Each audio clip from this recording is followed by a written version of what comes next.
उस जाट लाठीचार्ज को भी नहीं भूलेंगे। भले ही पश्चिमी उत्तर प्रदेश में लखीमपुर खीरी टेक्निकली नहीं आता, लेकिन किसान आंदोलन पे ही तो बस वो जीप घुसी थी। जो जीप ने प्रवेश किया, थार की जीप ने जो कई परिवार के जीवन में रेगिस्तान बना दिया, परिवार के जीवन को। क्योंकि यदि कर्ता पुरुष घर से चला जाता है, उसमें एक हमारा पत्रकार बिरादरी का भी एक सदस्य था बेचारा, वो भी मारा गया। और ये मारने वाले और कोई नहीं थे, जो एक गैंगस्टर थे नेपाल बॉर्डर पे जो काम करते थे, वो एक टेनी महाराज है, उनको इन्होंने राज्य मंत्री बना दिया था, गृह मंत्री। और उनके बेटे, उसको लगा कि मेरा पिता यदि राज्य मंत्री है गृह मंत्रालय में, तो फिर सैया भय कोतवाल डर काहे का। तो उन्होंने तो पूरे उत्तर प्रदेश को अपने बाप की जागीर समझ के उन्होंने किसानों को रोन दिया। उसके बाद जो किसानों के साथ न्याय हुआ, मैं नहीं मानता वो न्याय हुआ, कि भाजपा की अंदरूनी झगड़े थे, ठाकुर वर्सेस ब्राह्मण, उसमें टेनी महाराज निपट गए। और लखनऊ के ठाकुर ने एक ऐसी एसटीसी बनाई जिसने एक ऐसा रिपोर्ट दिया, इनके बेटे को तो अंदर कर ही दिया, लेकिन उस घटना को भी एक षड्यंत्रकारी घटना बोली गई। अब इसमें षड्यंत्र कौन किया, अब ये जब केस चलेगा तो ये षड्यंत्रकारी भी बाहर आएंगे। और षड्यंत्रकारी और कोई नहीं है, मैं साफ गोई से यदि कहूं तो इस घटना के 2 दिन पहले जब मंत्री महोदय ये कहते हैं कि मैं मंत्री सांसद हूं, ये भूल जाइए, मेरा अतीत ध्यान लीजिए मैं क्या था। और मेरे अतीत को ध्यान में रखते हुए मैं आपको बता देता हूं कि मैं रास्ते में चलने नहीं दूंगा आपको, लखीमपुर खीरी के आसपास दिखने नहीं दूंगा। जो वो धमकी दी थी, जो अपना अतीत याद दिलवाता है, वही उस बेटे का पिता है जिसने रोंदा है लोगों। तो वो षड्यंत्रकारी, तो ये सब लोग भूले नहीं। प्रधानमंत्री का आंदोलन जीवी कहना अब किस मुंह से गृह मंत्री वोट मांग रहे हैं किसानों को, हास्यास्पद है।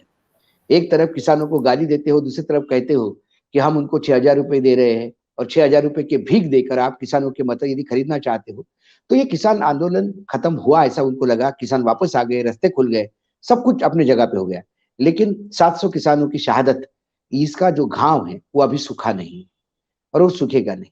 किसानों की बाकी मांगे, एमएसपी का जो कानून आना था उसके ऊपर सरकार ने लॉलीपॉप दिया, कोई कमेटी अभी तक नहीं बनी।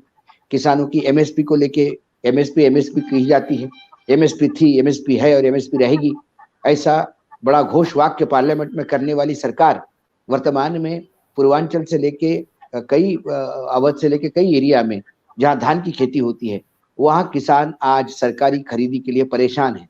वो दलालों के हाथ में अपनी फसल बेचने के लिए मजबूर है, क्योंकि सरकार एमएसपी पे धान नहीं खरीद रही है। ये वस्तु स्थिति है। सरकारी आंकड़े या सरकारी नेताओं के भाषण, क्योंकि चुनाव के समय के दिए हुए भाषण ये चुनावी जुमले होते हैं, ये यही नेताओं ने बार बार बोला है। तो इनके भाषणों के आंकड़ों के बजाय यदि यथार्थ के धरातल पे उतर के देखें तो आपको ये दिखाई देता है कि किसान आज परेशान है। आज जो समस्या है, अभी हाल ही में गृह मंत्री ने जो चाणक्य भी कहलाते हैं और उत्तर प्रदेश को बहुत भली भांति जानते हैं, क्योंकि जब वो general secretary in charge Uttar Pradesh थे तो 80 सीटें लेके आए थे लोकसभा में, जब पार्टी के अध्यक्ष थे तो 72 सीटें लेके आए थे, 300 से ज्यादा सीटें जब वो गृह मंत्री थे तब आई विधानसभा में। तो वो तो आर्किटेक्ट है, वो तो चाणक्य है, उनकी नीतियां काम करती।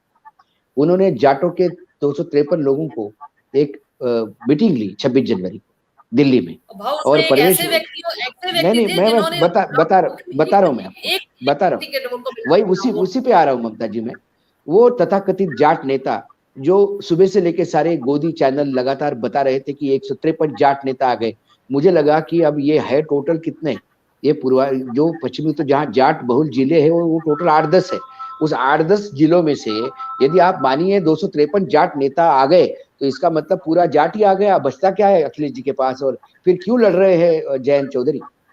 लेकिन जब वो लिस्ट देखिए, एक तो जिनके घर, वो जिन जाट नेता के घर ये थे, परवेश वर्मा, वो कहाँ से जाट है और जाटों का कब नेतृत्व उन्होंने किया, ये सबसे बड़ा सवाल है।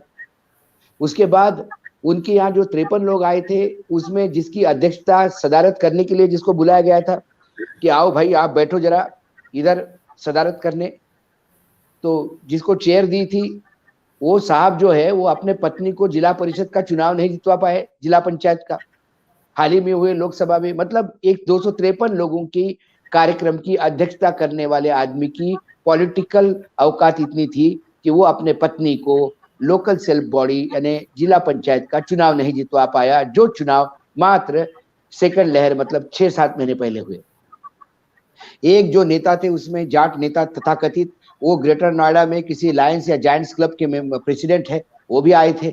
अब वो कहाँ खेती करते हैं और कौन सी खेती करते हैं ये किसी को पता नहीं था। तो ऐसे ये जो नेता थे, इस सिर्फ आंकड़ा बार बार बताया जा रहा था 253 का, लेकिन नेता जो थे वो नेता नहीं, इनके कार्यकर्ता थे जो जाट थे।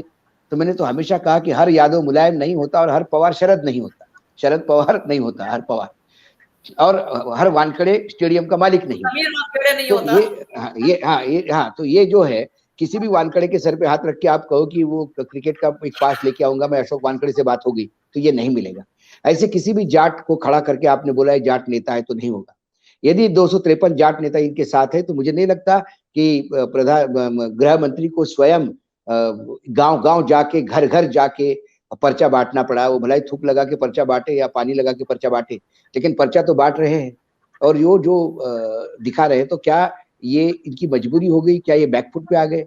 दूसरी बात, जो उस सभा में भी, फिर मैं यदि 26 जनवरी के उस सम्मेलन में आऊं, जो मिनी जाट सम्मेलन इन्होंने किया था, जो जिसको ये ऐतिहासिक बताते हैं, उसमें क्या बातें तय हो गई? उसमें लोगों की डिमांड थी चौधरी चरण सिंह जी को भारत रत्न कब मिलेगा, उसमें डिमांड थी जाटों का रिजर्वेशन कब मिलेगा, उसमें डिमांड थी गन्ने का बकाया कब मिलेगा, उसमें डिमांड थी कि जो जानवर जो है, जो आवारा जानवर है, इससे कब मुक्ति मिलेगी। तो ये जो 5 डिमांड है, ये तो पिछले 3 चुनाव से चल रही है, जानवरों की छोड़ो तो हर चुनाव में देख लेंगे, कर लेंगे, ये लॉलीपॉप दिल जाता है।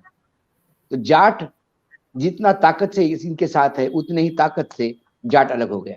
दूसरी बात, हिंदू मुसलमान का ये झगड़ा था, जो बार बार ये कहते थे कि वहां का जाट जो है पश्चिमी उत्तर प्रदेश का, वो मुसलमान और तो जाट और मुसलमानों में भी जाट है, सिखों में जाट है, हिंदुओं में जाट है, मुसलमानों में जाट है। कन्वर्ट हो गए तो भी उनकी कल्चर एक थी, भाईचारा बना हुआ था। उस भाईचारों को 2013 में आपने जरूर पाटा, आपने राजनीतिक स्वार्थ के लिए। लेकिन इस किसान आंदोलन ने एक अच्छी बात की है कि हिंदू मुसलमान जाट को एक कर दिया। इसलिए उस सम्मेलन में आवाज लगती थी ऊपर से अल्लाह अकबर तो नीचे से हर हर महादेव, और ऊपर से जय श्री राम बोला जाता तो नीचे से अल्लाह अकबर की आवाज आती। तो ये जो हिंदू मुसलमान का जाट का एक होना, ये इनके गले नहीं उतर रहा है। इसलिए उनको लगता है जाट मुसलमान यादव और ओबीसी सारा एक हो गया तो यहाँ तो डिपॉजिट जब्त होने की बात हो रही है। आपने पिछली बार इतनी सारी सीटें ली थी, तो वो तो यार डिपॉजिट जब्त होने की बात। इसीलिए ये लगातार प्रयास हिंदू मुसलमान का करने का प्रयास कर रहे हैं। बार बार ये बात कर रहे हैं कि आप इलाहाबाद को, जिसने, यदि आपने इलाहाबाद को प्रयागराज को इलाहाबाद कह दिया तो इसका मतलब जो जिन्ना से करे प्यार वो कैसा बना प्रयागराज से करे प्यार, ऐसी बातें होती है। जब भी कोई जिन्ना का नाम लेता है तो इनकी तकलीफ होती है। ये इस बात का क्यों नहीं जवाब देते कि लाल कृष्ण आडवाणी जी ने पाकिस्तान में जाके जिन्ना के कब्र पे क्या लिखा था, क्यों फातिया पड़ी थी वहां पे उन्होंने। हाँ, तो उससे कम से कम तो इन्होंने यहाँ जिन्ना का नाम लिया, आपने तो वहां जाके मस्जिद पे उसके जो कब्र पे जाके नतमस्तक होके जिन्ना को श्रद्धांजलि दी थी। तो बड़े कल्प्रिट कौन है? बीजेपी वाले हैं मतलब। और आप हमसे जुड़े रहने के लिए सब्सक्राइब करें YouTube पर, फॉलो करें Twitter पर और लाइक करें Facebook पर। और ज्यादा जानकारी के लिए आपको टाइप करना होगा सिर्फ न्यूज़ नशा।